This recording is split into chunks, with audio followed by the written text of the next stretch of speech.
it's like a beer league or something. Maybe it's something cool. Maybe it takes a while. I don't know. Yeah, I don't know. I'm trying to give him the benefit of a doubt. It's the queerest thing I've ever heard in my life. He plays in a softball league. Well, it's the fact that he says the game's only going to last an hour and he'll be here by 8. I don't know about that, man. I think a baseball game or a softball game lasts a little bit longer than an hour, especially if you're playing 9 innings or 7 innings, whatever they do in softball. But nonetheless, I don't know. So we'll talk about Backlash. 10 minutes on that, 10 minutes on Raw, and then some live phone calls here. Sound good? Sounds good. Sounds good. All right. So Backlash, we open things up with the ECW title match, Christian versus Jack Swagger. What'd you think, man? Match to kick off the pay-per-view. I thought it was good, man. I thought it got the crowd hot. They did a title change with Christian. It's about time that he got it, but it did surprise me because Tommy Dreamer, a couple months back on ECW, said something along the lines where if he didn't win the ECW title by June, he was going to retire. And then he wrote a blog today on the Fan Universe site where he said tonight might be his last night at Madison Square Garden. So I thought they were going to, continue with Jack Swagger as your heel champion and then do a feud with Tommy Dreamer and maybe give him one last hurrah, you know what I mean, on the way out. But they opted to go a different way, and they gave it to Christian. But what'd you think, man, overall? There's no paying attention to the history of the real ECW right now. They don't give a crap about giving Tommy Dreamer like a farewell run like Ric Flair had, like the ECW version of a farewell run. They're not doing that.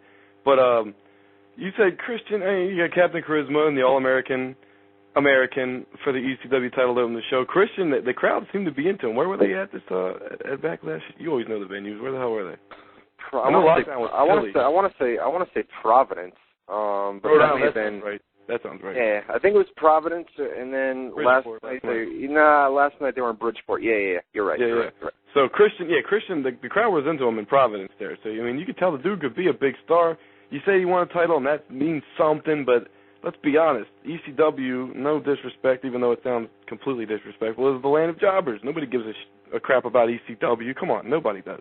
And Christian's the champion. That just means Christian's king jobber right now. I mean, Christian is over, even though he hasn't been on WTV in forever, and when he does finally come back, he's immediately thrown to the C show and barely even showcased on that. And he's still over. I would say, all right, we have a little personal beef with him because he went to TNA, whatever the stupid silliness is. Put the guy on Raw or something. He's going to do big things. He could, he's another Jericho waiting. He's another Edge waiting. You just got to, give him the ball, let him run a little bit. Exactly, dude. I agree, dude. I could not agree more with you on that. You know what I mean? I mean, guys are given gimmicks. You know what I mean? And then they're told to go out there with that gimmick that they're given to go out there and just work with it and make it work, you know what I mean? And Christian's got it. He's over with the crowd, and don't think for 1 second that Vince doesn't notice that, you know what I mean, from arena to arena. This guy is getting the pops. People like this guy. The guy can go on a microphone and cut a decent promo, you know what I mean? So I think, good, yeah. And he's good in the ring. Let's not forget that. I mean, he's one of the best they've got.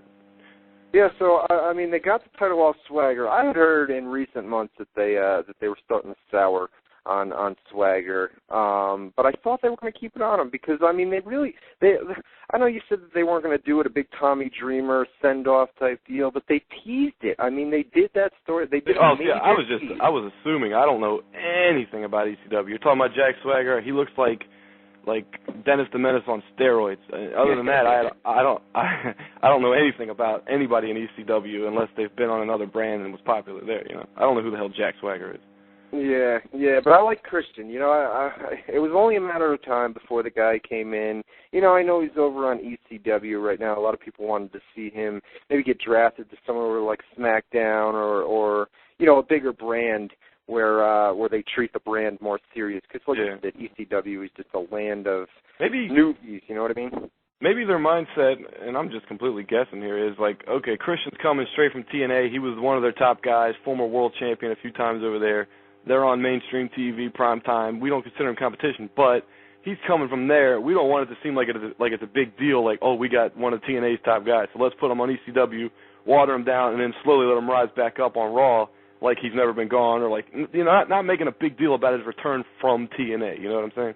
You know, and the people in WWE who say, "Oh, we don't," or especially Vince, you know, we don't look at TNA as competition.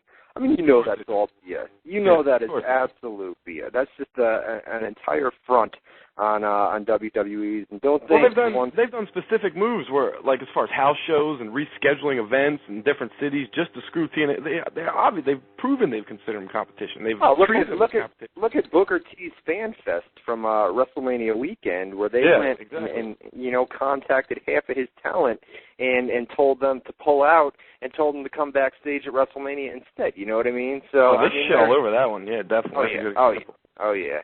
So so that was Christian Swagger. Good way to open the show. Title win for Christian. Got the crowd off on the right foot. And they were good up until, they were good through Chris Jericho and Ricky Steamboat, which was an excellent match. You know, I talked about it last week. Chris Jericho, Ricky Steamboat. Chris Jericho, a guy that can go out and work a good match with somebody like Kozlov or, you know, the worst of the worst. He got a good match at a Hulk Hogan a couple years ago. That says it all right there. Yeah, right, especially as at Hulk's age these days. Yeah, he couldn't even do the leg drop, but it was still a good match. You couldn't tell. I know, you couldn't tell just because Chris Jericho was in there. And then you have Ricky Steamboat, who proved himself at WrestleMania and then Raw the following night. So we had a good match. Steamboat, man, I know you're a big Steamboat mark from back in the day. I was going to say, do you remember, like, that is my favorite wrestler of all, the single favorite wrestler of all time. I used to say it on WZR all the time. Rick, remember we tried to get him on the air, how many times we talked to his wife and all that? Yep. But, I'm a huge Ricky Steamboat mark, and take that aside, it's critically considered that he's, if not the best in-ring worker of all time. He's easily among the top 5, top 3 in anybody's list. You know what I mean? So the dude, you're talking about how Chris Jericho is today, that was Ricky Steamboat and then some, yesteryear, and he could still go. You know, you could, like you said, at WrestleMania, he showed signs of it. I mean, he got a little tired here and there, and he wasn't as agile as he could be in certain places, but last Sunday night he looked good. The match was good. I thought you couldn't tell he was a 60-some-year-old dude in there. No, same thing at WrestleMania weekend. I mean, the guy went out there and tore down the freaking house, man, and did it again at Backlash. And they weren't going to bring his name up anymore after the Backlash pay-per-view. They were just going to, that was his send-off. They were going to have him on Monday Night Raw, and then remember they had him go from corner to corner, all 4 corners, and that was supposed to be it. And then, they just basically, there wasn't enough time to, you only had, 1 or 2 weeks for Jericho to be put inside, to be put in another feud. And I don't think they had enough time to build that up. Jericho's supposed to be in a summer feud with The Undertaker. I think they're going to cap that off at SummerSlam. We're supposed to see Chris Jericho and The Undertaker. And then it looks like we're going to have Triple H and Randy Orton again at SummerSlam as well. And then I guess John Cena and The Big Show, but they may do that at Judgment Day. But I know those other 2 matches, Triple H and Randy Orton and Jericho and The Undertaker, are scheduled, at least as of right now, for SummerSlam. I was going to say, I've heard that Undertaker Edge is coming up soon, like as far as the near future. Well, you've got CM Punk in there as well. Judgment Day, that's the next pay-per-view. Don't forget, that's in Chicago. I don't know if they'll have him, maybe do something in his hometown with that briefcase. I thought they were going to do it at Backlash, which we'll talk about in the main event between Edge and John Cena. Last man standing match, both guys down, neither man can stand up after the match, and then you have CM Punk come out and cash it in. But they wound up going a different route for that. So don't forget about CM Punk. He can always cash that in at any point, at any time. You know what I mean? Botched that one, huh? Quite a bit. Yes, you did. You botched that? Yeah, yeah. Oh, well, whatever. All right, so Jericho Steamboat, good match, tore down the house. Speaking of CM Punk. Kane and CM Punk, my man. Kane and CM Punk. This is where the crowd went dead. Me too. This is where I started getting bored, too, because it was a match that was thrown on literally at the last minute. You didn't have to care about it at all.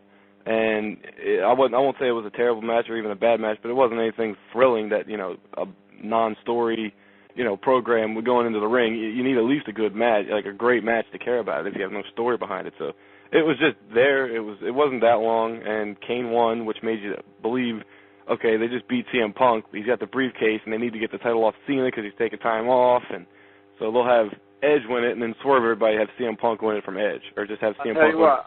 I'll tell you what, as soon as I saw CM Punk lose clean to Kane, I figured, all right, this is it. Now we know CM Punk's